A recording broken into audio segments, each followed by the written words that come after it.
Hello, everyone. Welcome to Across the Bifrost, the Mighty Thor podcast, where on each and every episode we explore the world of Marvel's Mighty Thor. On this episode, we are going to be reviewing the latest issue of Doctor Strange and what he is still up to in the world of the Nine Realms and Asgard with Angela and light elves and dark elves and all sorts of fantastical, fun creatures. This is the best Thor story without Thor you will be reading anytime soon. So we hope that you enjoyed this review and our thoughts on the latest issue, number 8 of Derek Landy's Doctor Strange. Eric, this is one of those series we've said multiple times that when this comes out, we tend to read this one first. So did this latest issue keep up the anticipation, the excitement that we have about this series right now? I think absolutely yes. And I read it first unless it's in the exact same week as a Thor issue. Then I gotta go Thor first, which it has been. But it's really nice because we're getting kind of both sides of things. We're getting a lot of Nine Realms wackiness and realm spanning adventure stories. And like we've been saying with a lot of these issues is that they cover so much ground and Right. we're going to multiple scenes, multiple areas, all within the same issue. So this is one that is definitely holding my attention. It's scratching that Asgard Nine Realms itch Right. when we've been getting a lot of, street level Thor in the main title book. I couldn't agree more. Like when you combine both the Thor main title and Doctor Strange, it scratches both itches. And I think this issue, like really, it went out there. Like it went out there. It went extra scratchy. That was a big itch. And come on now. Oh my gosh. And someone was just like, and they've talked about itching too much. That's fantastic. That's where I am going to bow out. This is another great issue, like I said, in Derek Landy's Doctor Strange. We've been singing his praises for months and months now, going all the way back to the initial Strange of Asgard limited series. But let's dig into this issue and the God Quarry, Atho-Tet, the Downfall, Enderar, like what all the different new words we have in our Doctor Strange lexicon. We're going to learn a lot in this issue. And we may even have some answers for some of our own questions. So this issue was written by Derek Landy. The art is continuously delivered by Yvonne Fiorelli, who we are both big fans of. And Dario Sanchez-Amara continues to kill it with colors. Corey Pettit is our letterer, and the cover is by Alex Horley. Another great Alex Horley cover, where it's almost He-Man-esque. Masters of the Universe for those of you that went and saw the newest He-Man movie. Spectacular, by the way. This issue starts off with Angela and our dark daughter having a discussion about Vyrbodin, what he's up to. Come on, he's up to no good. That's what he's up to. Why are we talking about this? But without the scythe magic in the last issue, we would not have new anchorites. We wouldn't have a fresh crop of the boys are back. The scythe magic. I am so glad you cut me off there and was like, the boys are back, because I just couldn't think of an appropriate thing to say. But they're having this conversation about what Vyrbodin is up to, but also they know that a lot of what's going to happen in heaven and the other realms depends on what Lord Strange finds out in the God Quarry. So we jump to where Lord Strange is going through the God Quarry and communing with Atho-Tet in a way. This was very timey-wimey visions and little bits of exposition along the way, explaining who Atho-Tet is, who Enderar is, their relationship to each other, the Downfall being an embodiment of Atho-Tet, being like the precursor to Atho-Tet. It did this one thing where I think a lot of comics do. It's like he existed in all dimensions at all times before there even were dimensions. It's like, okay, I'm like, my brain is in circles now. I'm tripping out. Yeah, I got it. But I do like that we get to meet a new race of alien beings who discover Atho-Tet, and that causes Atho-Tet as an entity to be threatened. And that sets off this chain of events of a little bit of tit for tat, like with Atho-Tet and Enderar, why Atho-Tet is interjecting itself into all these different realities, and why Enderar gave the crown to the enchantress to then give to Doctor Strange. Now, if all of that was really confusing for you, you should go read the previous issue, because a lot of that does get touched on in the previous issue. There are a lot of great Yvonne Fiorelli pages here with the downfall, but then we see Lord Strange come out of the God Quarry, and he has a little bit of a bantering with the witches, which was really entertaining. There's a clever Derek Landy writing there. Then we go back to heaven, and we see Angela talking to Vyrbodin, and Angela is kind of she's the skeptic in all of it. She doesn't trust anybody. She doesn't believe them. She doesn't think Vyrbodin's capable of any kind of good. And if he stabs her in the back, he's like, hey, by the way, I will cut off your head. I will find some way to defeat you if you turn your back on us. Lord Strange comes back, and they make a decision. Really, it's Vyrbodin forcing their hand, that he's going to open up the sphere that they found a few issues back, because he believes that the key to his power, his full power, is inside this sphere, and that the people who locked it away were trying to keep him from having a fuller expression of his power.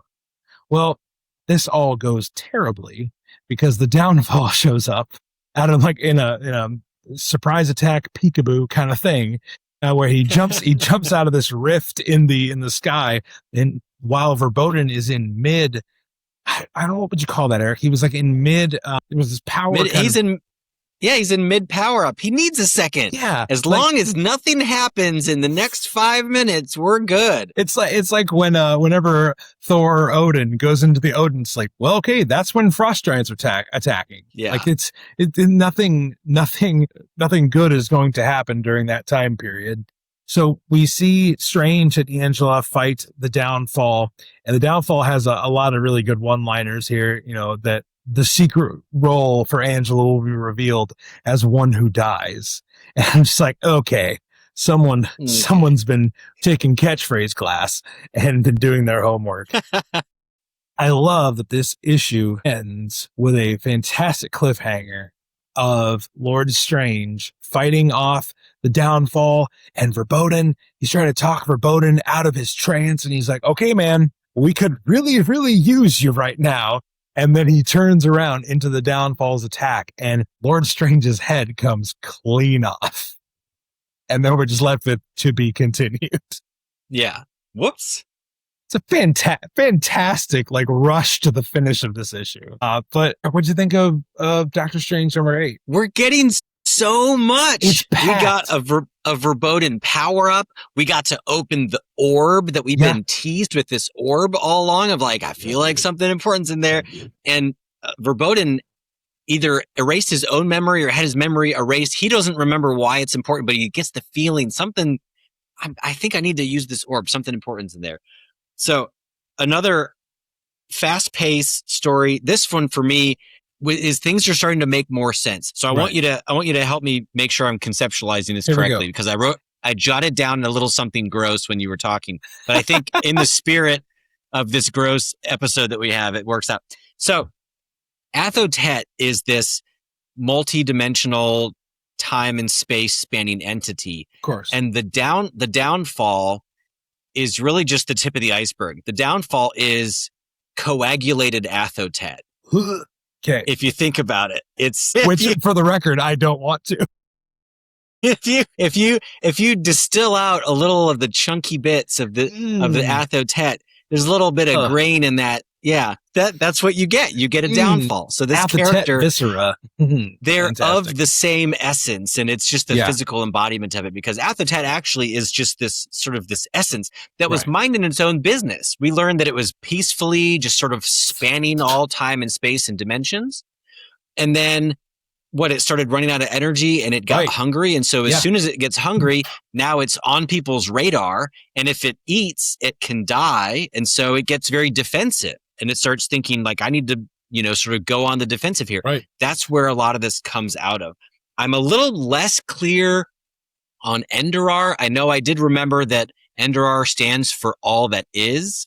And so it is another dimensional entity thing, is it just the opposite of it, or is it like a friendly? I don't know. I was a little confused on that. Is it a competing entity? Is it the dark mirror, or is it the good side mirror of it? It gave Enchantress a crown. We know it did something. Is it some mystical interdimensional jeweler that just, hands out little gifts to girls that have been very bad? Like, I don't know why. Here you go. I agree. I am less solidified in that, like my thoughts around that character. And even I think if it had an embodiment, a coagulation, as you have said, if it had like a downfall counterpart, I think maybe it would be a little more clear.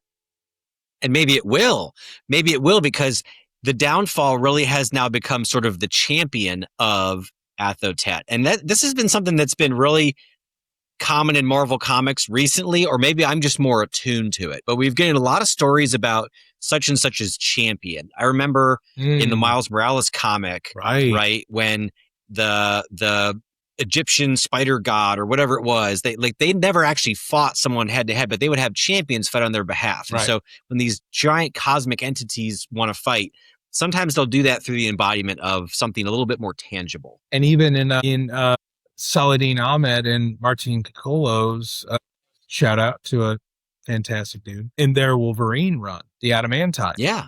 Having Hercules as its savage champion. And then having several other savage champions. It's like, that's good. It's either that or because, like when you buy a Corolla and you start seeing Corollas everywhere on the street, it could just be that we've got champions on the brain, but it's like when you buy a Corolla and then all you can see is Corollas. Yeah. God, does everyone in this freaking town drive a Corolla? And all of a sudden, everyone started buying Corollas. I see them everywhere. Eric, you think pretty highly of your Corolla, don't you? Someone's going to listen to this like, hey, I have a Corolla. See? It's an epidemic. Hey, you sitting in traffic right now. Look at that Corolla. There's Corollas all the way down. It goes all the way so many levels, man. Yeah. So in addition to some of those big cosmic reveals, this issue really had a lot of fun quotes for me. I liked so many. One of my favorite ones was in Vyrbodin. But Vyrbodin is like this evil Malekith level sorcerer, and he's just chilling. He's out of jail. He's kind of being helpful, and so he's trying to get on people's good side. But Angela, she's like, first of all, do not whisper into my ear ever again, dude. I love that line so much. It's like, first of all, never whisper in my ear again. He's just like popping in like, oh, but what about this? He's such a conniving little shit. Like he's so like nothing he does is not creepy on some level. So I'm thankful that Angela spoke on behalf of the reader there. Oh my gosh. And then when he's powering up, is it Angela or Riala that says, should I poke him? Like it's because they're trying to, he's like in his trance as he's like powering up. It's like, hey, should I poke him? How are we going to hurry this guy along so he finishes powering up in time? I love the other part where Lord Strange is coming out of the God Quarry. And the first thing he thinks to say to these witches is like, you are a curious trio. And like they seem like almost tickled like at the fact that he survived. Like, don't see that all the time. Yeah. I love I think this is really, Eric, what I love about Derek Landy is like he's writing such like aggressive stuff, like with entities and dark versions of other characters, but then like he throws in these weird, very like almost too whimsical, like if he hadn't gotten the tone so right for the story, they would feel out of place. But I think he balanced the tone so well. Earlier on in the issue, when Angela and the Dark Daughter are talking, there is when the Dark Daughter says like, well, yeah, some of the angels were even talking about Gallifron leading us, and Angel's like, a Hierophant, get out, lead angels. It's like, okay, lady, we agree with you. For the record, calm down. Gallifron agrees with you, but like someone, not naming names, won't just like do the thing that she's supposed to do. So like you can only be like so mad about that. Like, if you're going to get all... You don't get to be all the way mad. Right. You're a part of this. Yeah. Well, I think that's such a good observation about the tone, because if you were trying to do that and you weren't expertly weaving this in there, in the right hands, this is nice little nuggets of comic relief that keep you going and make it so that it's not all cosmic level doom and gloom. Doom and gloom. Doom and gloom is when you're like really sad, but also combing your hair. Yeah, exactly. I'm just crying. And that's where Faz will stop listening. Right there. So, but when you do it well, you get these little asides, these little comic relief moments that kind of keep you fresh as a reader. It kind of keeps it fresh. But in the wrong hands, that would come off as really like irreverent or even undermining the story. It would ruin the tone of the overall story. It would be like, oh, you're like not taking this serious enough. Like this could be a really cool, epic moment, but you're not taking it seriously. So I think I don't get taken out of the story from it, but it's just enough to kind of keep it fresh. It's a little bit of like a shot in the arm of like, hey, this comic is fun. Like, remember, this comic is fun. Hey, we're having a good time here. Exactly. It's like Derek Landy does not want anything to harsh or mellow.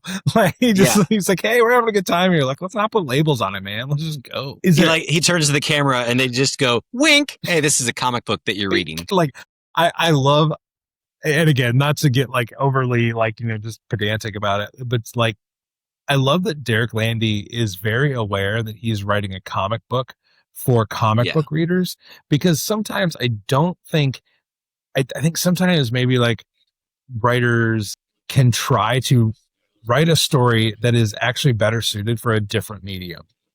And Derek Landy is a prose novelist. So like the fact that he matches this tone so well with the art style, with the action, with the deep lore dumps that he's giving, his lore dumps feel different because he's giving you those moments of levity where it's like, oh, this cosmic entity from a different dimension. But also, Angela got really pissy about Gallifron maybe being the leader of the angels. She is very protective, but not protective enough. Were there any other parts of the issue that really jumped out at you before we look ahead at the solicitation for the...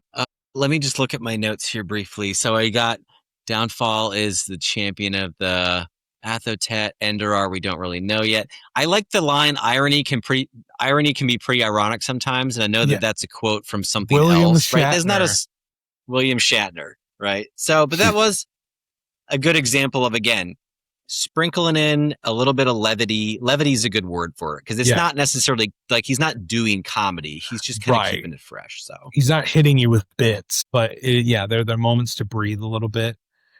But no, I'm excited. I mean, we've got a huge cliffhanger, a decapitated Lord Strange, and we've got the orb that's been opened, and we don't really know all that's going to do yet. So we're going to wait to find out. Speaking of the orb, it's all over the cover of number 9. The cover of number 9, the Alex Horley cover, which again, Alex Horley, talk about matching the tone of this book. A choose your own adventure fantasy epic. His art style really, really fits that. And Eric, I didn't tell you about this, but the weekend before this issue came out, I was obsessed with Marvel's Magic set that had just come out, and I'm sending you and Faz and Will all these pictures of things you don't know or care about. And you're all being fantastic about it. And I'm jealous that you already got Thor and Hercules like right off the bat. So and I got Thor's hammer. I'm very excited for what I did open.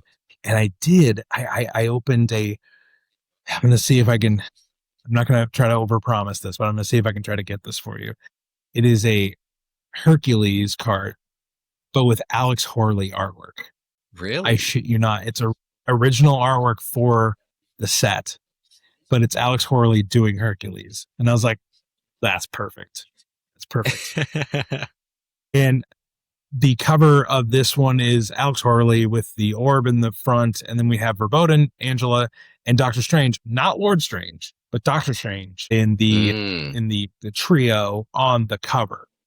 The solicitation, just really short, says Lord Strange has been decapitated by the dark entity, the Downfall. Can Vyrbodin and Angela stop the powerful creature's rampage without him, or will Vyrbodin pursue his own agenda? I mean, yeah, tell us something we don't know, Derek. Like, is Vyrbodin going to be in it for himself? At some point, yes. Like, I think that's fair to say, right, Eric? Yeah, I mean, whatever Vyrbodin, that means for us, we don't know yet. But there's no way that Vyrbodin gets to be like this anti-hero where he's been redeemed this easily. Like, we don't trust the guy as far as we can throw him. There's something like, and I'm just waiting for this to come back. He is definitely, manipulating things behind the scenes. Will he eventually become more of like a self-interested chaos entity like the Enchantress, Loki, where it's like, or like Loki, where it's like, oh yeah, we know they're gonna, be up to no good? Or is he still just like downright evil? I think they kind of softened on they gave him a little bit more backstory, so it's hard to like outright hate him. It's like he's like a bad dude. But remember though, like Doctor Strange fan who has gotten this far into the episode, don't forget, Vyrbodin wanted to kill all the kids in the Nine Realms. He wanted to just murder every child in all the Nine Realms. Like, all the anchorites, all the boys, he killed all the boys, all of our beautiful baby boys, all the breeding stock, for heaven. I knew one of us was going to say it. Yeah. Man. But yeah, Vyrbodin's still a bad dude. And I feel like continuously, we've talked about this at the end of multiple Doctor Strange episodes, Angela has to become the Queen of Heaven now. Like, we actively saw her get upset at someone else being the idea of them being given that title. Yeah. It just don't. So it kind of sounds like she cares. But she's not doing anything about it. And I love, but I love that nuance of like, she cares. She really does care. But there's still something keeping her from caring about it the most by taking on the mantle of Queen. I'm like, Angela, come on, girl. Jeez. Like, and if she accepts the throne, that will then be yet another ruler in the Nine Realms that was just very recently instated, because we have brand new rulers of Muspelheim, Jotunheim. I'm trying to think if there's any others. Alfheim. So, yeah. I mean, heaven. They're kind of cleaning house with the royal, the old school and regents. Yeah. We're the days of Laufey and Surtur are long gone. Malekith, long gone. I really hope. Oh gosh, who is the guy? Dragthorn. I hope Dragthorn becomes the leader of Svartalfheim. I hope we get a big Dragthorn guy. Big Dragthorn guy. He's coming back. Waiting for the Derek Landy. I'm waiting for the Dragthorn limited series. Yeah. Yeah, Tales of the Dark Elves. That would be, Faz would scream at me. I just feel like it's like, you had something to do with this, I know. He's a nobody. He's insignificant. Who cares? He's a has-been, never was. Oh, man. Eric, you got any other final thoughts about Doctor Strange number 8? And another just a banger of an issue. It's awesome. I'm excited about the solicitations, too, because it looks like we're, sticking with the Nine Realms stuff for a little while longer. We're leaving. Which is great news for us because we've been enjoying it. So that's all good. So much to love and so much to enjoy. Thanks to Derek Landy and Yvonne Fiorelli for like an appointment reading comic that we really, really enjoy. Those guys are just killing it on this book. Yeah. So everybody, if you want to leave a comment, like, subscribe, do all those things, leave us a review. We would love to read it here on the show.